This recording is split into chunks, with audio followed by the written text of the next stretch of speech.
Alright. Hi, okay, so this is my cast video reflection for Kenya. Alright, so we got back yesterday at 2 a.m. in the morning, and I'm going to tell you about my trip. So it was an 8-day trip, and we had different activities for each of the days while we were at Kenya, specifically Tsavo in Kenya.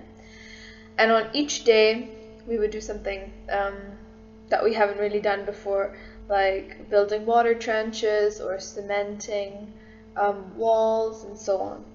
Okay, so on day one, what happened was we had, it was the arrival day, so our flight was from Abu Dhabi to Qatar, Qatar to Nairobi, Nairobi to Mombasa, and then Mombasa to Tsavo. It was a long day, so the first day we just rested at the camp. We had orientation to the surroundings of the camp, so where the bathroom was, so on, a bit about the animals, how we should be aware of them if anything were to happen, the accommodation at night. We were given lanterns to move around at night when staff were asleep, and so on and so forth. We also were given breakfast, lunch, and dinner every day while we were at the camp. The camp would provide the food, so breakfast would be at 7:30, lunch would be at 12:30, and dinner at 7 every day, so it was kind of a schedule. Okay, on the second day we started to do different activities. So we had two activities on the second day. It was making elephant dung paper, and it was bushcraft.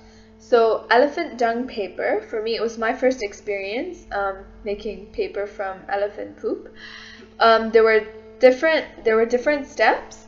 Like, what happened first was there was a wheelbarrow of water,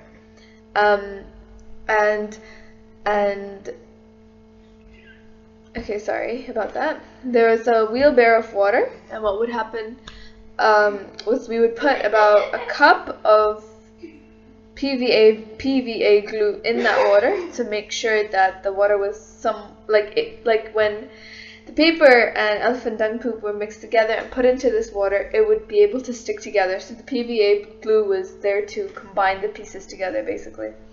So it was the steps of processes that the staff had told us about. So if I remember correctly, what is supposed to happen is they would take the dung from the elephant and boil it for about 3 hours. That would get churned in this stone rock, beaten until it's to pieces, so it's easy to manipulate. And there was also recycled paper that was churned as well. So once they were both churned and broken up into pieces, they would be mixed together, and that would form a solution, or like a mixture, and that would be taken and put into this wheelbarrow with I believe 15 liters of water and a cup of PVA glue. Then the next step would be to take this wooden net source, where you would put it into the water and then shake it like this. It was kind of like a strainer, and it was two pieces together. So it was like a first layering like this, and then a layering on the top, and you would put it through the water and it would shake. So the water would drip down, and then you would remove the first layering, and you would have the paper sit on another thing, on the layering at the bottom, and then you would just put it on a table, sponge it until all the water is removed, and so the paper would basically be sticking to the table. So once you sponge it and make sure everything is dry, you take one end of the layering and you turn it over, and the paper would stick to the table, and it would be ready to dry. From there, what is supposed to happen is the person in charge of making all this paper would dry it and sell it and gain his money from that. So we did that for about 3 hours, I believe, non-stop. We had two groups. So the first group would make the paper itself, and the second group got the opportunity to churn the elephant dung poop that had been boiled and the raw paper, and then we would switch. After we all made normal elephant poop, we got to design it with flowers and leaves and like thorns that you could find on these plants in Africa. Yeah, so we had all of that. So we got to go around and we collected these things together, and then we started decorating it while the elephant dung paper was still wet. So right after we put it through and like strain it, we take it back to the table, we design it, then we sponge it, then we flip it and like leave it to dry. So for that, my friend Fatima, she made one. No, we made it together, but she got to keep that, and I made another one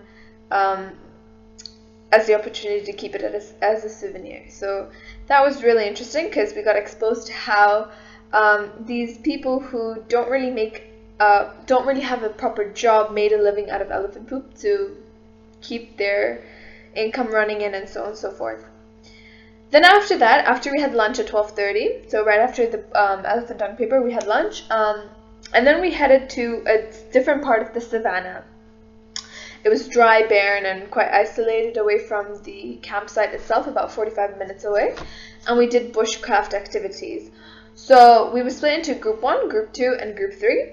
I was group 1, and my friends were group 2 and group 3. So we all had a different section of this savannah land where we couldn't really see the other person's bushcraft, but we shared the same resources. So there was a big tree that had lots of wood right under it, and it was our job in about 20 minutes to create a shelter that would protect us, metaphorically speaking, protect us from lions, the weather, so on and so forth. So we would all, as a team, we had a strategic plan of how we should design it. It should either be like a teepee kind of design or a rectangular shaped design in order to keep the structure properly stable. And so we assigned, in my team, I can only speak on behalf of my team, we had a structure. We had different individuals. They were like assigned to different tasks. So one would be like, okay, the different strategies. The second thing would be to, so many distractions around me, sorry. Okay, so the first, so where was I? Oh yeah, people. Okay, so one person would be in charge of the structure of the tent. Another would be on how we should layer the pieces of wood together. A third person would be like the different consequences we would have to face based on our actions. And fourth and fifth and sixth people would just help collect the wood pieces because they were just these giant chunks of wood that we had to carry to our tree that we could build off from. Right, so we did that. After each team was done, after about 20-30 minutes, Steve, our staff supervisor, would come around to each group's shelter and like examine and analyze it on how suitable it is for the situation we were put in.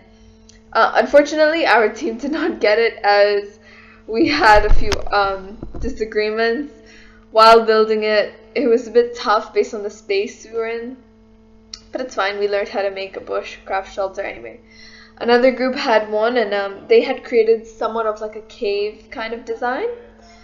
So we did that, and we examined each other's, and we said why this would work, why wouldn't this work, so on and so forth.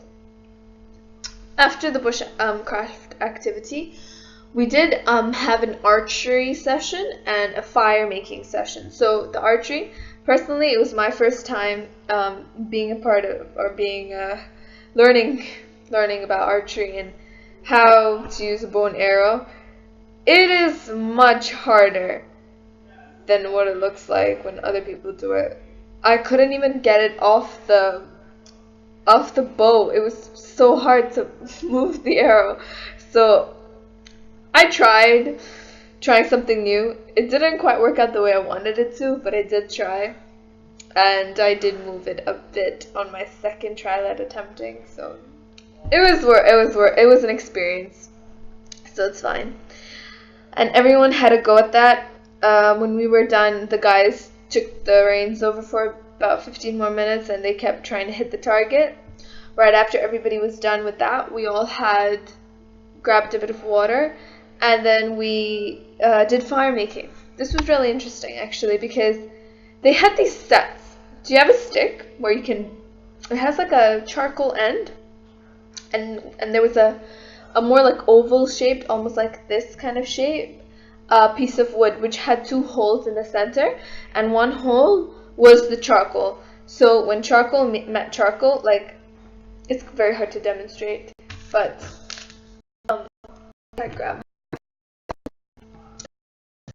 So what would happen is, if this is the charcoal plate and this is the stick, you would rub it with 2 hands, obviously, into the hole on the second piece of wood which had the charcoal, and the fire would ignite. So you would have some smoke, and then you would tip the second piece of wood with the charcoal onto this on elephant straw or something. Oh no, dry straw, my bad. On dry straw, you would tip the charcoal on to heat up. Close it and blow until the fire starts to ignite. And then soon you would have a fire. Once you have that, you just put more dry grass on top of it, and it would just burn and burn. Sorry, actually what's supposed to happen is you put the charcoal onto elephant dung, let it burn on elephant dung, then you blow on the elephant dung, and then you put dry paper once the fire has ignited to keep the fire going. That was the source of material used. And right after we finished fire making, we all got back in our truck and went back to the camp, had dinner, and got some sleep. Of course, being in Africa, bugs were in tremendous amounts. Day 2, in fact, we actually had a heap load of bugs attack our mosquito nets.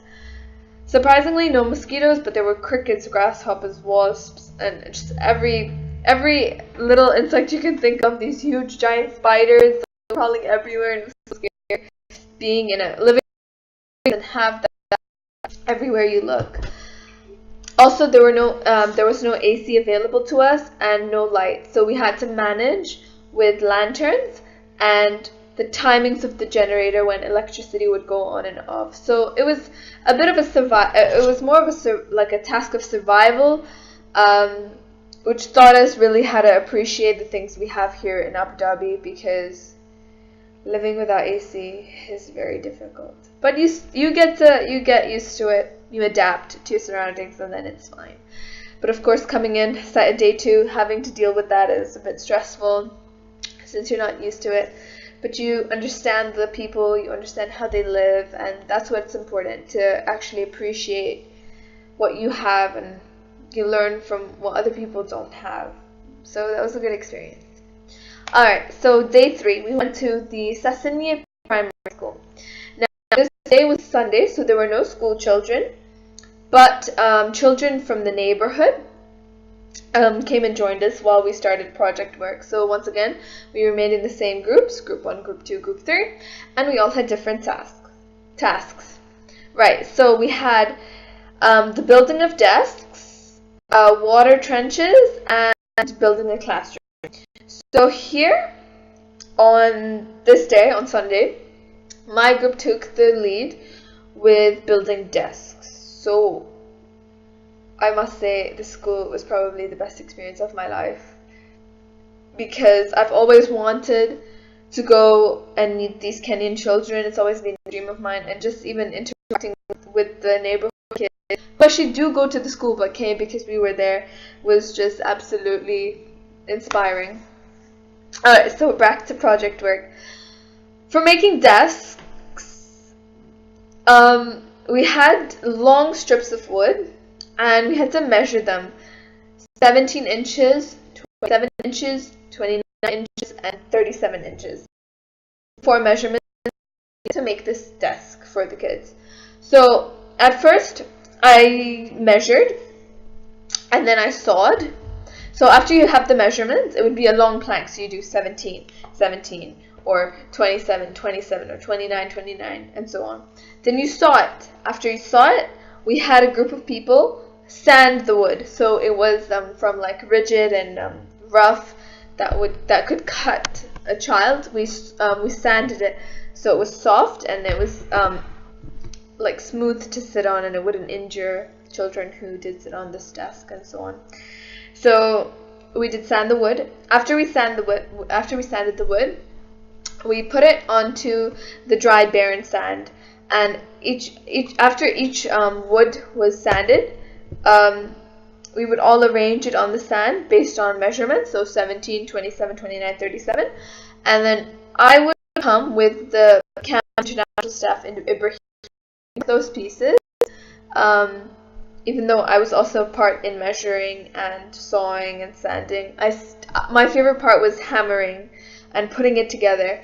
So what I did was, after I finished my duty of measuring and sawing and sanding, I came back took the sanded finished pieces, got Ibrahim, and we started building the framework of the desk. So he would take 3 pieces to build one side of the desk.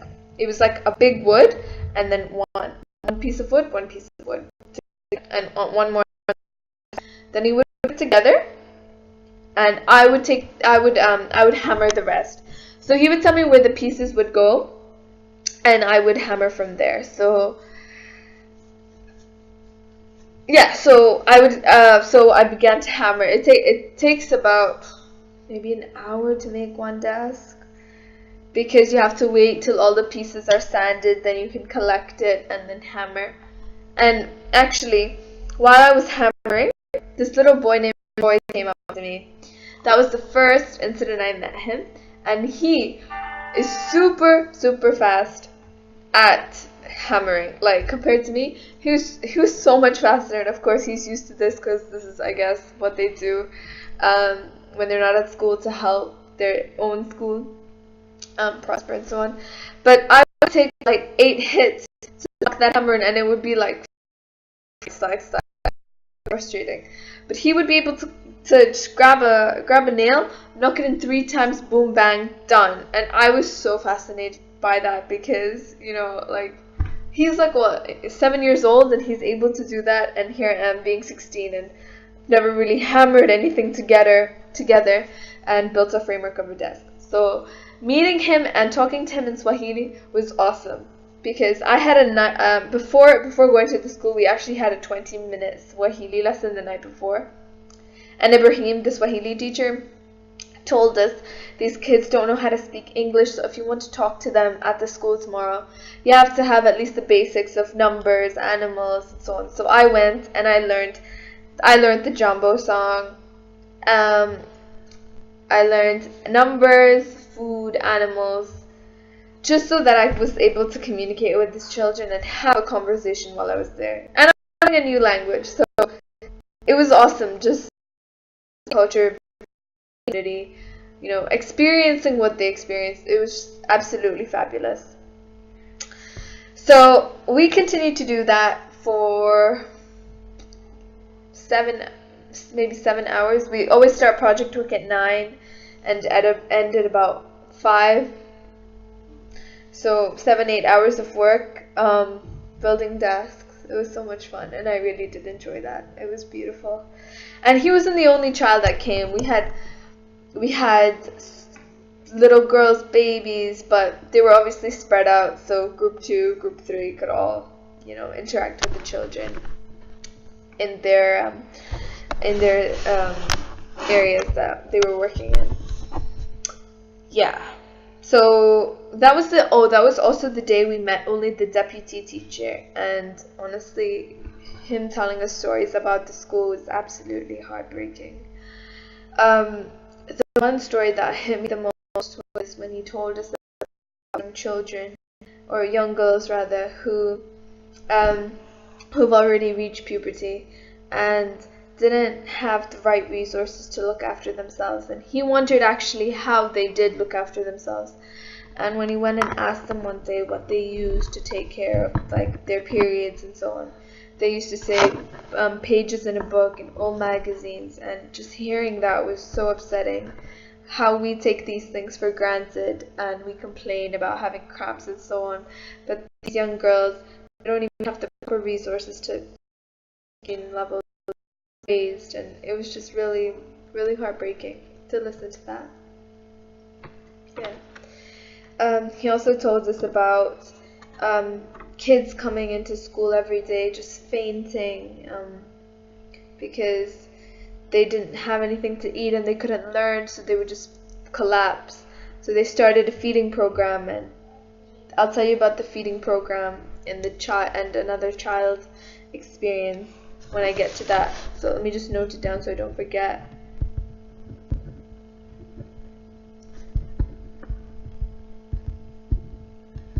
Okay, so that day, after we finished making the desk, and the other groups finished digging the water hole, the water trench, and the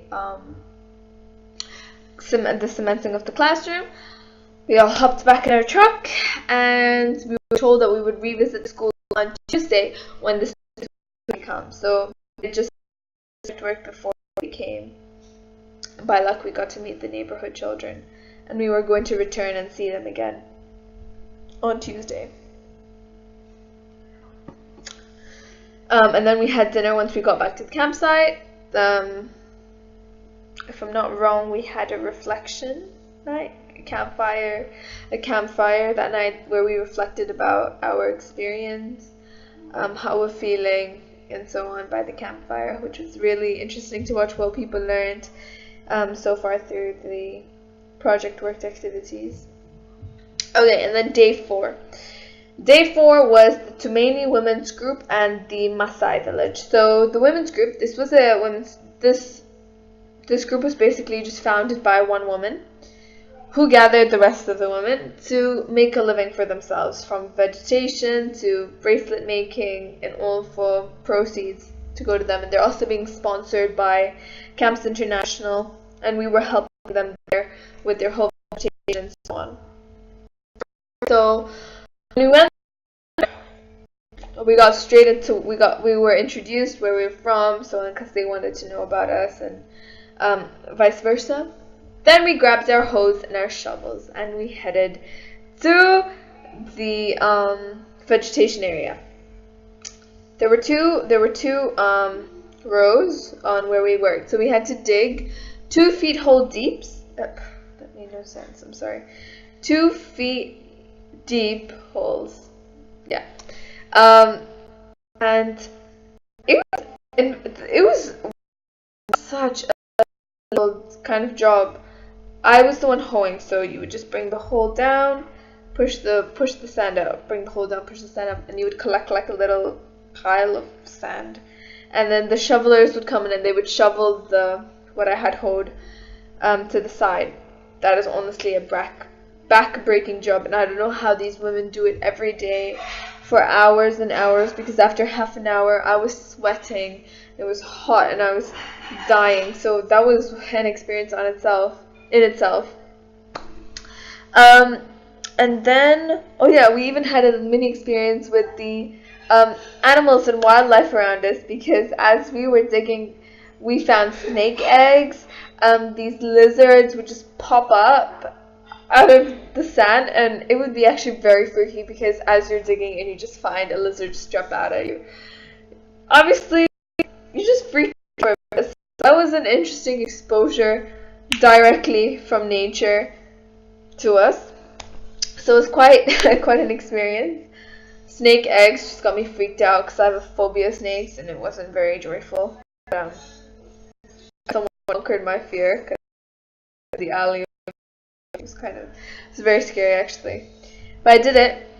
And after we spent about 2 hours in the hot sun digging and helping these women, we went back to the original site for lunch, and we got to interact with the ladies as well. So we just talked to them in Swahili. We learned about the culture, what they face every day, their hardships, why they founded this group, and so on.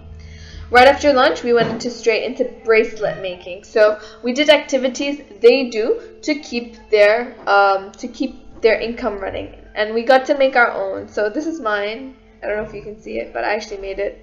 It took a lot of effort to find these beads and make sure that the color combination worked, but I did it, and I'm proud of myself. So it was good. Okay, let's see. Okay, this is mine. So I start off with red and black, white and black, blue and black, yellow and black, green and black, yellow and black, red and black, yellow and black, blue and black, yellow and black, green, yellow, black, so on. So that was the bracelet I made. It took honestly like an hour to make this thing. It was long. It took very long to make. And I was just wondering how these women do it and then sell it, and it's just so much. It's an activity that really requires effort and concentration for your eyeballs, because it just drove my eyeballs insane, just looking for the black beads, the green beads, and so on. But if I just made just randomly the beads, just like some of the other people where they just got random colored beads, I wouldn't have really felt the hardship that these women do, because they're just putting in random beads, right? But these women actually take the time to make a design, to make a pattern, and I thought if I did the same, I would actually understand how long it takes for them to do it. Just like how it hurts, and how it does take a lot of effort. So that's why I did it, and I was on the verge of giving up, but I told myself that I'm going to do this, and I did do it. So it was an experience once again in itself, bead making. Right after we finished that, we got to have a feel of the cultural dances. It wasn't really a proper Maasai dance, but it was more of just a communal dance that these women used to do. And in fact, they called us up from the crowd, and I was the second person that got up to go join them, because it's going to a. So I got there. This lady came up with a scarf. She tied it around me, and I was like, all right, I'm gonna do this. We actually have it on video, but I don't have the video with me at the moment. But it was so much fun. It was incredible to see how the community came together with a dance without having to be on their laptops to find fun, or being in a park to have fun, or going to the mall and watch a movie to have fun, but just being together, interacting with each other, dancing, celebrating their culture, and seeing their smiles just brightened mine. So it was absolutely beautiful. There was even an old lady who was made the dancer of this foundation. She was, I don't know what her name was, but she was like the dancer. So she led us on, and honestly, she can shake her butt so fast, like I can't even do that, and it's part of their culture. And it was just, I was just so flabbergasted by their dance steps. It was beautiful to know a new culture happen. So it was quite an experience. And right after that, we took a group photo with them, and then we headed back to camp. Oh no, we did not head back to camp. We were supposed to head back to camp, but instead we paid $10 US, and we visited a Maasai village. The Maasai village. Oh my god. Okay. In tradition, with Maasais, one man can marry 9 wives, and each wife is supposed to deliver 10 babies. So, and it was composed of 95 family members. That in itself was just shocking. Just imagining this whole village be of one family. It was just crazy. But anyways, we paid the $10, and before entering to see their houses and so on, they showed us the Maasai dance. As always, these African community lovely ladies would call me up and dance with them. So once again, being the risk taker I am, I joined in with the fun.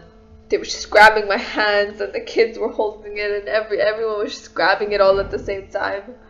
Oh my gosh, and we were all dancing, and the Maasai dance is, holy cow, they jump so high. Like, it's meant for jumping.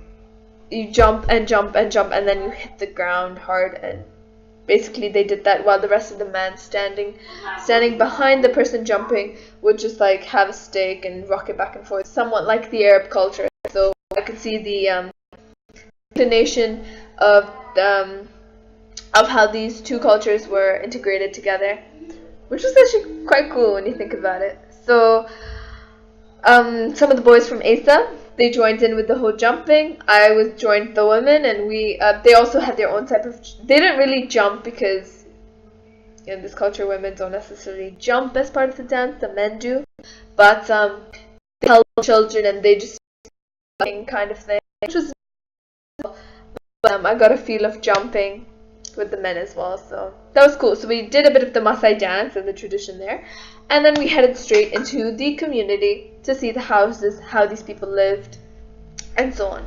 So we entered this place, and we all had a tour guide. So I don't know what the name of my Maasai tour guide was, but he showed us around. So he showed us the animal pen where the animals were to be kept, how they dried their clothes, how they lived. Their hut is made of cow dung. covered with dry or like I don't know what it is, like a dry kind of grass. That was the roof. And then when we entered the hut, it was extremely hot.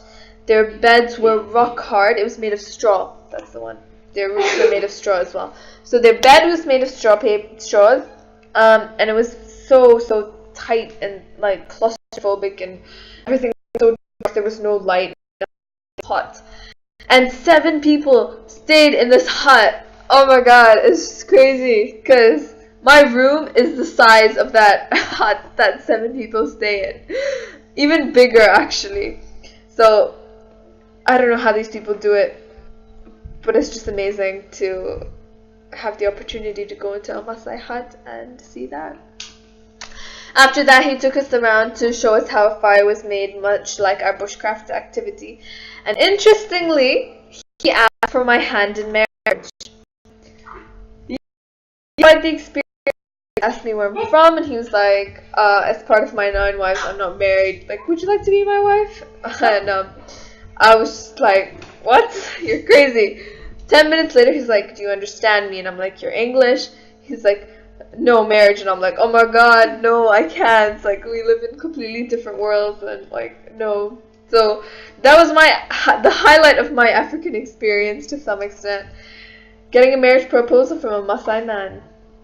Way to go, me. And right after that, we went around.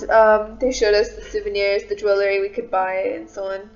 Because that would be another way of income for them, just selling the entry ticket and so on. So right after that, we went and what did we do? We continued our little tour, hopped on the bus. As we were leaving, they performed the dance one more time, so where we could take photos, videos, and so on.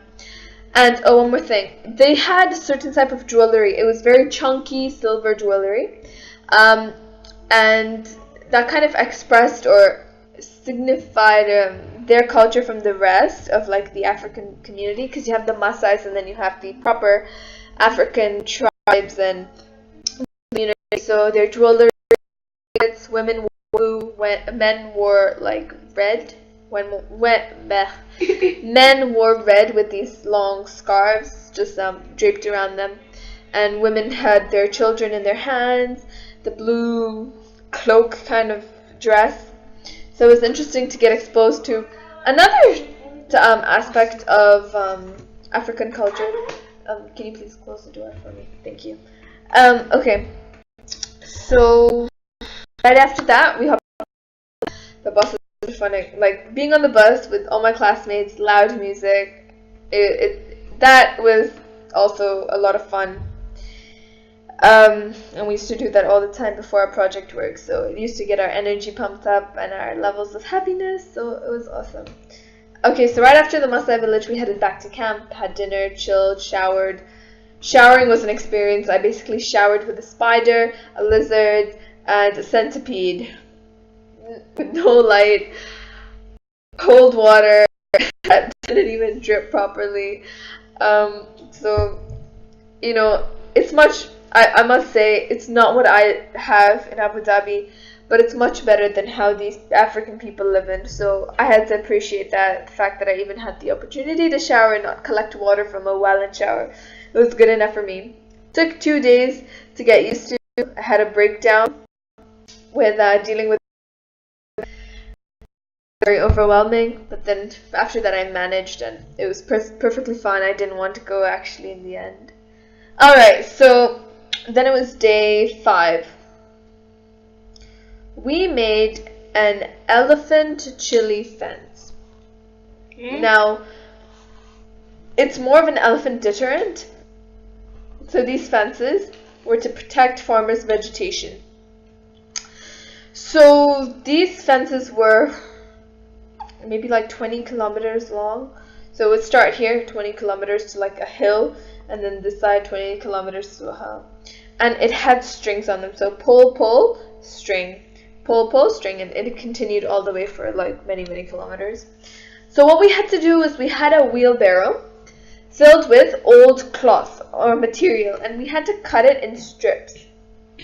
Then we would bundle those strips, like about 10 strips bundled with one more strip around it, and dip it in crude chili. The reason for having chili was because if you just had a normal fence, then these elephants would go straight for the crops and the maize once the plant has grown, and then the farmers would not have anything to eat.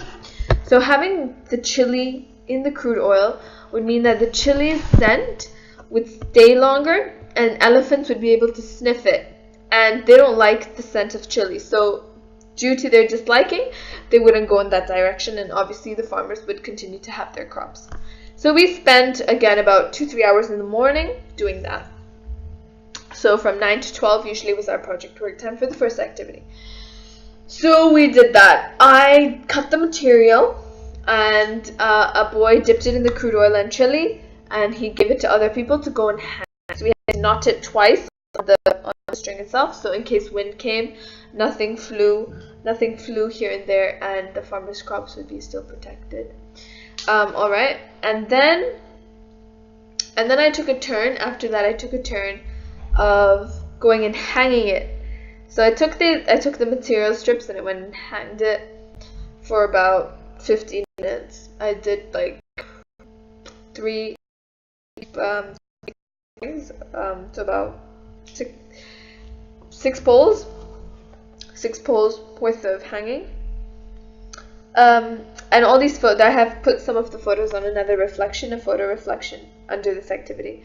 So we did that. Right after we did that, we had covered a lot of area with the fences. So the farmer was happy that he didn't have to do it, and all of the 34 students and 4 teachers managed to get quite a bit done. That would have taken him at least maybe 3 days to do that much by himself, or even longer. So we helped him that way.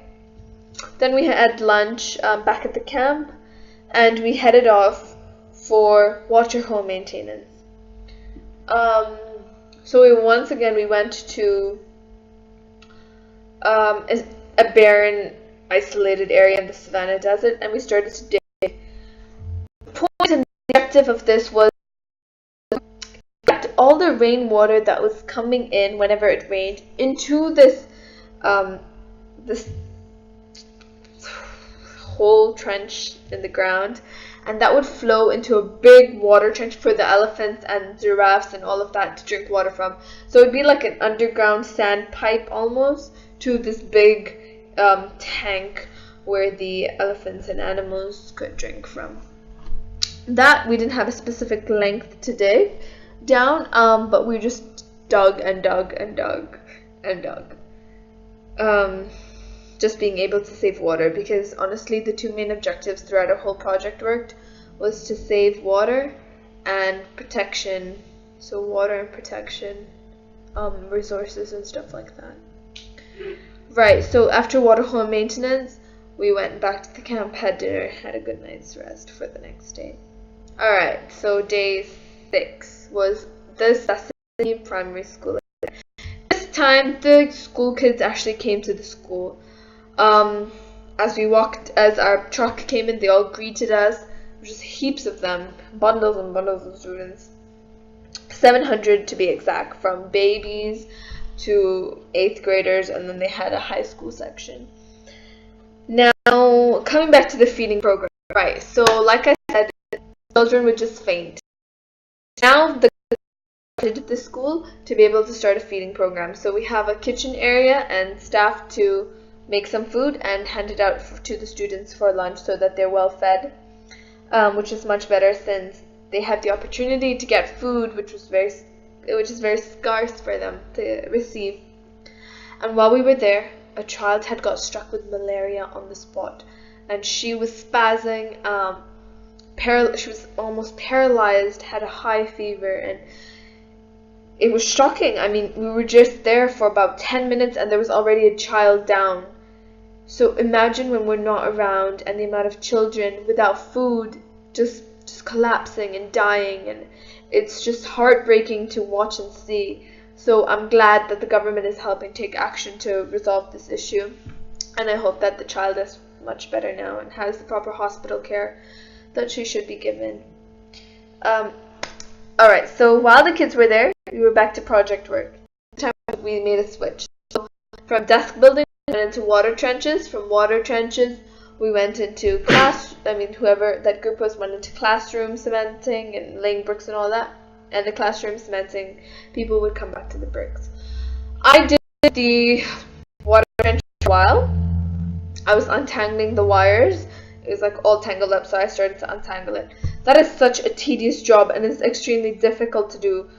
And it just makes me so frustrated because like the wires are so hard to get out, and it wasn't something I enjoyed, but I did try at it. But I wanted, just because I've always wanted to come to a Kenyan children, I wanted to do something where I gave my fullest at, and which I was happy in doing and happy in giving. So I went back to hammering desks for a bit. So I helped do the measurements, the sawing, the sanding, and building of the frameworks, and we actually got a couple desks done, so well done us. And then right after that, I went back to the water trenches and I helped them put the rocks in. The point of these water trenches is that when the rain comes in, it comes into this hole, and we don't want that hole to overflow with the school. So we built this water trenches to collect the water and actually use it for other purposes like washing hands or drinking water after filtration or so on. But instead of flooding the school and destroying school property. So we did that. Then we went to have lunch, and right after lunch we went and what did we do? Oh yeah, team 1, my group, we went and did the laying of bricks. So we went to the classroom. I've never actually touched cement in my life. I had the opportunity with it. So we had cement and water mixed together. We had a shovel, so we would take the shovel and we would keep mixing it. So because the cement had to be wet almost in order for it to be able to lay, and then it would dry fast. So the staff would organize the cement, and then I would take it into this bowl and go stand on this ledge and lay the bricks. So just how, like, if there's a brick here and a brick here, you put the next brick in between. So we did that with the cement. First time ever touching cement and so on. We had what was it called? A trowel, Trowel, to help us. But that thing was so annoying to use, the tool, because the cement would just keep falling off the ledge, and we couldn't press down on the cement. It had to be kind of bumpy in order for the brick to balance. So I started just using my gloves and collecting it, getting rough and dirty with the cement, picking it up with my hands, laying it, and laying the bricks. And there was a string around the whole thing, so we lined. Experience really laying bricks for the classroom. So we did that for a little bit, and then I went back to hammering desks after that. And then these children came. When I was hammering, all these kids came around me and they grabbed my hands and they were like, come with us, come with us. And I had hair bands around my arm and they took it all. I just gave them whatever I could afford to give them. Even packaged some food, shoes, blankets, stationery, just gave it all to them while I was there. I even wrote a letter for a specific child that I was very close to. It got connected too fast, so that was beautiful. So they grabbed my hands and we went to a classroom, and I sang Waka Waka for them, and they would join in the part of the African where it's like Zamina mina waka waka Zamina mina zangarewa. It's time for Africa. So I would sing the whole song, but at that part, all these kids would just sing and dance, and everybody was just together, jumping around, having the time of their lives, forgetting about how their life really is, what they have to face every day, how far their house is to walk to school, and just their lives. I could see it in their smiles, I could see it in their eyes. I just felt like they were relieved, and they were having genuine fun, and that was just beautiful to watch.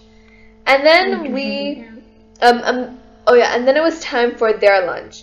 So, this was just an experience to watch. These kids all grabbed their bowls, and the staff had prepared like chickpeas and beans in these big big pots, and they would just be these kids would line up, and the line went from like the front of the school right till the end, and the staff would just serve them a whole big spoon of these beans, and just watching them run up and like squish each other and like tackle each other for this bowl of beans just made me spill my tears.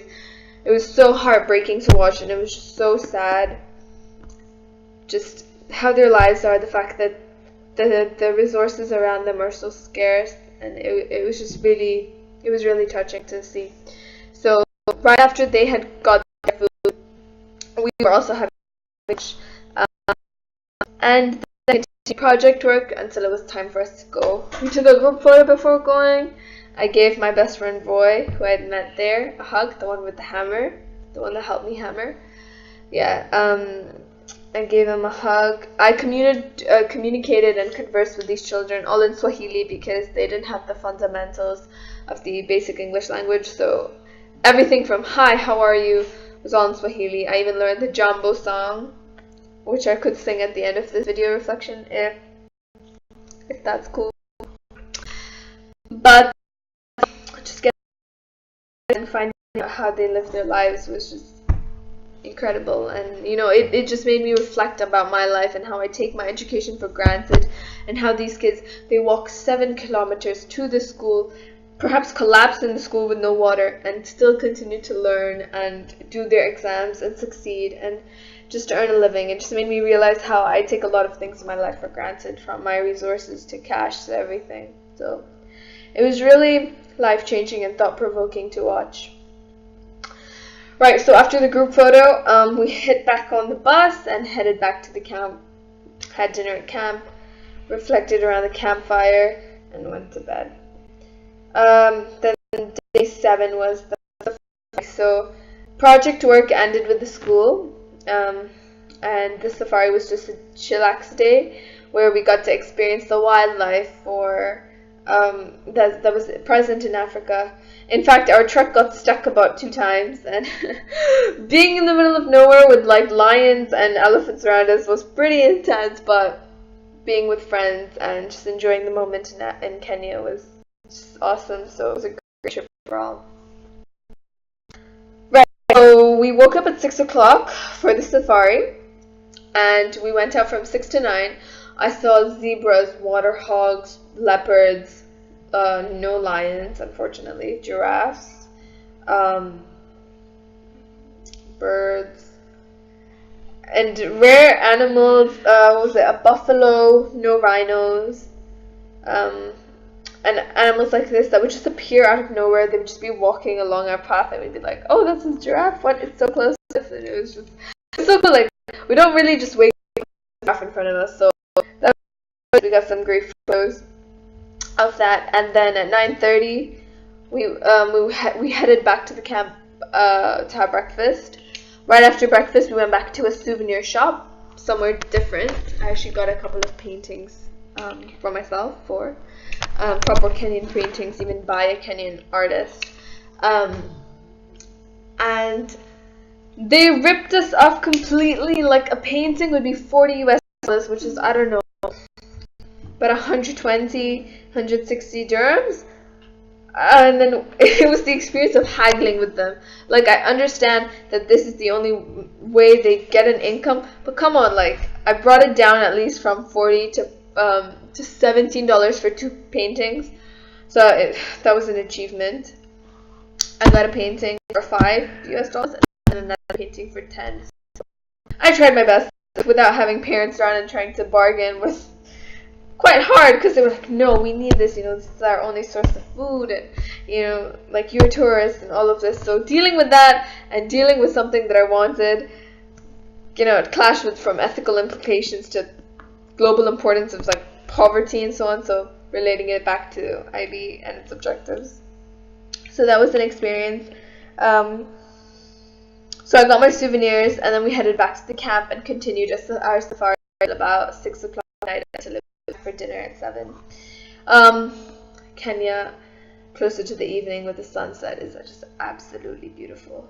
The scenic views from the lakes reflecting the skies, from the hills with clouds just touching it It's just absolutely beautiful and stunning. Reminds me much of home, New Zealand. So Kenya felt like my second home in that moment, and it's spectacular. After a week of hard project work, it was lovely to end looking at Kenya's natural beauty, its essence, what makes it Kenya, and it was after all that hard work of putting up with the insects to shoveling my life out. It was a calm evening, really absorbed the atmosphere and just reflected on how I'm gonna miss Kenya so much. So right after the safari ended, we headed back, had dinner, showered, got dressed, and slept. Day 8, our last day. It was our departure day. Up at about 5 a.m. and we hit the showers and all of that, had breakfast, and we were off to the airport. I had packaged a parcel with my shoes and my socks and some food for Roy, one of my friends that I met at the school. They told Ibrahim, the one staff member that I was really close to, the Swahili teacher, to make sure that he gives it to Roy because, it's stuff I don't really need, or it still could be used for another 2 years, but Roy needs it more than I do, so I just thought it would be nice to give it away. So I told Ibrahim that I wanted this specifically for Roy. And I wrote a message, or a letter rather, in English, so Ibrahim would translate that and read that to Roy. And I don't know what Roy's expression could mean, but I hope it made his day, and I hope that he could use and eat what I gave him. So that was nice. I was thought about that morning of starting a funding project for the school, maybe even building a library or school bags.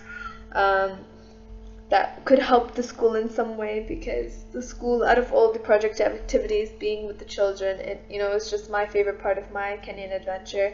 So just to do something more for the school would be lovely. And so I hope to do that as another CAS project back here in Abu Dhabi. Fundraise for the school. The program continues. Many children collapse. So that day we said our goodbyes and we headed back on our flight.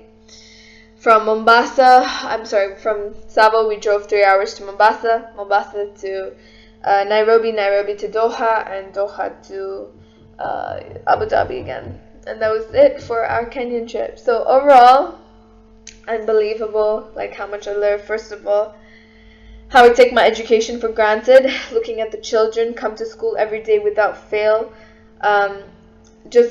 It was in their school rules that they should not be absent without a proper excuse. And here in Abu Dhabi, you have kids missing school because they have a test. They ditch classes because they don't want to see the teacher or they don't like the subject.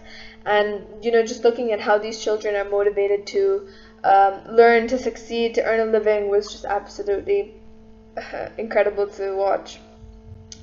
Also being a part of the culture, learning the traditions, the dances, the language, you start to feel like you're also a part of the population. And I must say, the Kenyan people are probably the sweetest people I've met. Their smiles 24/7, even though they have nothing, they continue to live their lives to the fullest. And here we are complaining about how we can't buy that shirt because it's not on sale, or how we can't get that car because it's too expensive. They don't even have water, they don't even have food, and they walk to school 7 kilometers to go and learn biology, out of all things.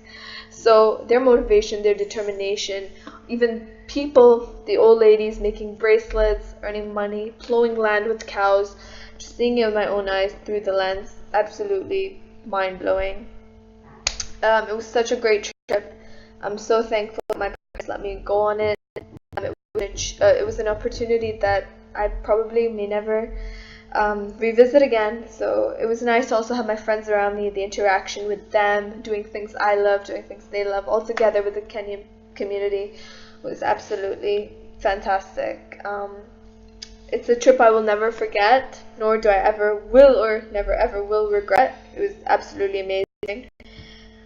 Building fences, water trenches, I've never really shoveled nor ever actually used a hoe in my life, nor touched cement or laid bricks, things I've like never done before. I had the opportunity to do so. It was a new experience too, new skills, much having value with the world I'm going to be entering soon. from medical health or even like architecture, engineering. You have all these different jobs that have these skills that I've done.